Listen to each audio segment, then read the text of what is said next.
Ketemu maneh nyang adicara Masak Sik Lur. Segmen iki arep tak jak gawe gelek garing alias gelek crispy sing enak banget lho. Kepiye yo carane gawe? Tonton terus nganti rampung yo Lur.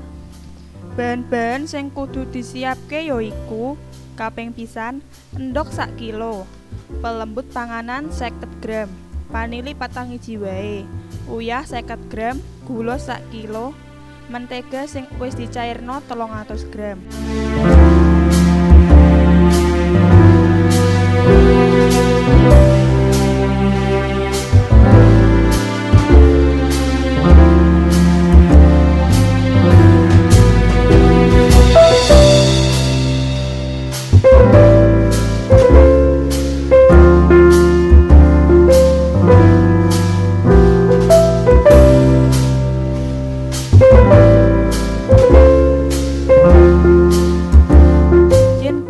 Lengkap langsung eksekusi ya Lur. Siapke wadah sing gawe mixer, lebokke gula sing wis disiapke ndek mau. Sakwise iku lebokke uyah, lebokke vanili dadi siji ning wadah sing wis disiapke. Tambahke pelembut panganan. Lek wis lebokake endhog dipecahi siji ko siji.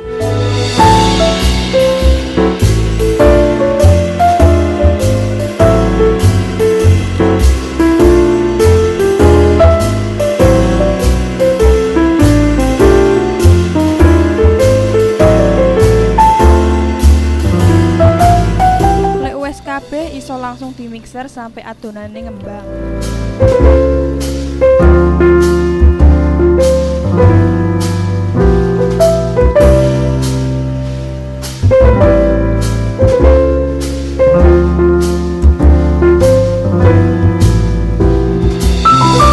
Lek adonane wis ngembang iso langsung ditambahke mentega sing wis dicairke ndek mau. Didelok adonane wis pas apa durung. Lek wis pas mixere iso langsung dipateni wae yo.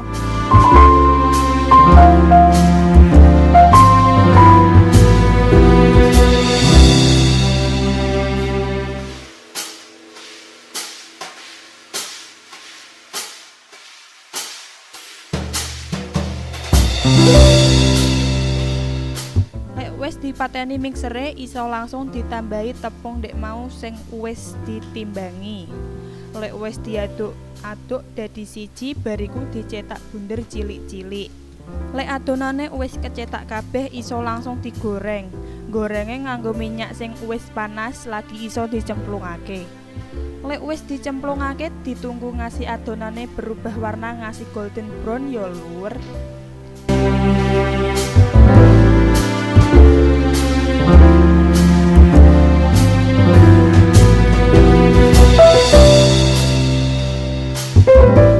Adonane wis malih warnane iso langsung diangkat dipindahake ning wadah liyane Lur. Lek wis iso langsung disajikake. Rasane wis mesti enak. Cocok gawe ide dodolan utawa gawe cemilan pas bodho. Gawene gampang banget to Lur. Muga-muga video iki migunani. Matur nuwun.